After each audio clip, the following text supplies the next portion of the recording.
Hello sir, నేను నేను నేను నీ ఉల్టా పల్టా ఎత్తే నూనె లీటర్కు 150 ఉన్నదిరా. మంచిగా చేసినవురా. నా పెళ్ళం తెమ్మన్నది. నేను సార్ మటన్ ఉడకలేదని నా పెళ్ళం కొడుతుందంటే సద్ద మీద దాక్కోమన్నారుగా.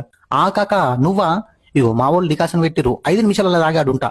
మీరు చెప్పినట్టు సద్ద మీద దాక్కున్నా సార్, కానీ దొరికినా. నన్ను మీదికెళ్ళి ఇగ్గి కింద అరుగు మీద కొడితే ఏమంటున్నా, అరుగు మీద కొడితే టప్పు తిని మళ్ళా సద మీద పడ్డా. వాళ్ళ అమ్మ ఫోన్ చేసిందని ఇప్పుడే పోయింది సార్. అసలు ఎట్లా దొరికినవరా నువ్వు? చెప్పరా, నువ్వు చెప్పు నాకు. తుమ్మినవా? లేదు సార్. దగ్గినవా? లేదు సార్. మరి ఎట్లా దొరికినవరా? సద్దె మీద గారప్పల గుళ్ళుండే, ఆకలి అవుతుందని ఒకటి కొరికిన గంతే. తప్పు చేసినవరా. గారప్పలు ఉట్టిగా తినద్దురా, చికెన్లా లేకుంటే ఛాయ్లా తినాలి, టేస్ట్ మంచిగా ఉంటది. సకినప్పాలు అయితే సార్ అట్లనే తింటా సార్. ఎప్పుడు వస్తారు మీరు? ఇగో వెళ్తున్నా. జీపు టైర్ల గాల్పు కొట్టించుకొని మధ్యలో ఒక సువర్ణ పార్సల్ కట్టించుకొని. సువర్ణ కాదు సార్, అది షవర్మ.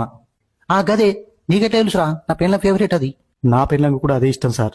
అగో, నీ పెళ్ళంకు నా పెళ్ళంకు అదే ఇష్టం అంటే ఇద్దరు అక్కయ్యలు అంటావా? చిన్నప్పుడు ఇటు పేరు కావచ్చురా. ఏం మాట్లాడుతున్నావురా? దిమాకుందా నీకు?